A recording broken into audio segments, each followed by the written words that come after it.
To start crafting and building your own swords then, which are the best weapons in the game, by the way, the best weapons must be crafted. So I'm going to put how to make the best weapons as a part of this title, obviously. You need to get the sketch and you need to get the materials for making that weapon. I don't want to talk about this too long. The reforged Radzig sword seems to have some kind of quest relation on it that is preventing it from reaching tier 4. So therefore, we are going to be crafting the dueling longsword in this particular video. If you don't know where or how to get all of this, I'll go through that after we've gone through the actual blacksmithing itself. Crafting the best weapons then requires the best crafting stats. I am not using any potions to boost further than 30. It may well be that if you go over 30, it gets easier, but we're going to go over how I've done it and how you can make sure that you get a tier 4 or Henry tier weapon every time. In here is one specific perk that we need called Martin's Secret, and this is going to make it so that when you craft weapons, as you can see with my dueling longsword here, you are able to craft Henry tier, which gets its own symbol, and as you can see, even before I've repaired this, does significantly more damage than anything else that you're going to find out in the wild.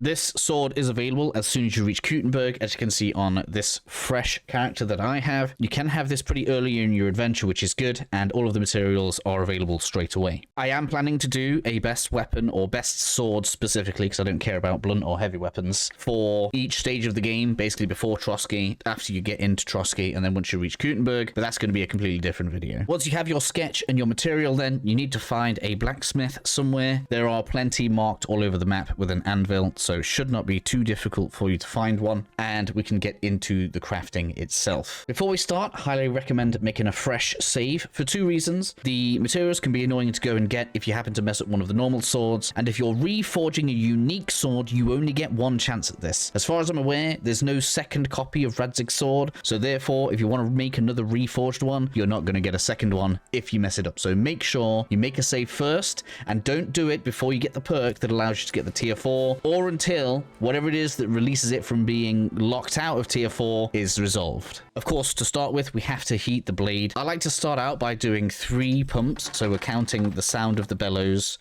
on each part of the blade, because if you just try and do one part of the blade on its own, it takes way longer to get the heat in there. So you kind of need to heat it up evenly as you're going.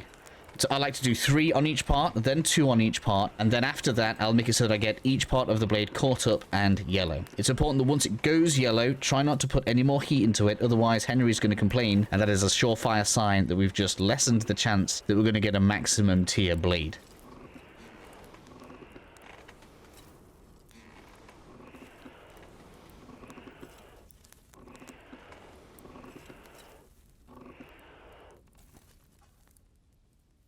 At this point in the video, I'm going to go ahead and pause before the blade goes down. Once the blade gets placed, you're going to want to pull the hammer back, move the blade very slightly, as I find doing it in the place where it goes down on the anvil sometimes seems to be a misfire, and then we want to start pumping the hammer. When it comes to the hammer, we want to pull it back, and as soon as you can't see the hammer on the screen anymore, let go. We want to be hammering fairly quickly, because the aim here is to have the blade still be glowing once it's finished.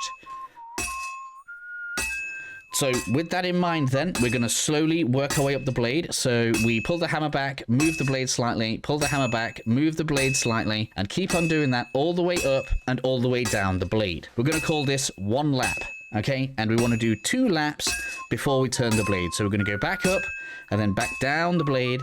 And at this point, we want to turn the blade over and do the same thing again. So we're going to do 2 laps. So we're going to go all the way up the blade, all the way back down the blade, all the way up the blade, all the way back down the blade. If you're doing this correctly, Henry should be saying that we're getting close to the end. Flip the blade back over, up the blade, down the blade.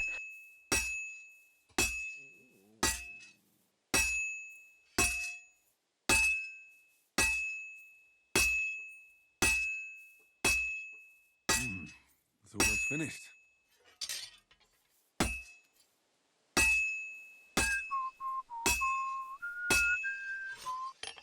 And if you're doing this correctly, and it does take a little bit of practice, the blade should still be glowing when it comes to quenching the blade. Now, it's highly likely that once you have finished the blade, it's going to show you that you did in fact get a tier 3 blade. Make sure you go into your inventory and check, because sometimes it's lying to you. For those of you wanting to forge this sword along with me, then we get most of the materials from the blacksmith in Grund. In fact, we get all of the raw materials there, such as the Toledo steel and the iron. The only thing he doesn't sell is deer skin, but I'll leave that as something that you guys can go and find on your own because it's everywhere. And then we get the guard, which is the horned sword guard from the other smithy that is just to the south. So both of them are actually very, very close. That's going to get you all of the materials that you need. For the sketch itself, you're going to want to follow this road here from the second blacksmith that we just showed all the way down until we're almost at Cuden. I think that's what this place is called. And you can see that we have all of these buildings here that are around this closed mine. What we want to do is we want to head to the locked dugout that you can see on my map. Going to be a smuggler, so be ready for a fight.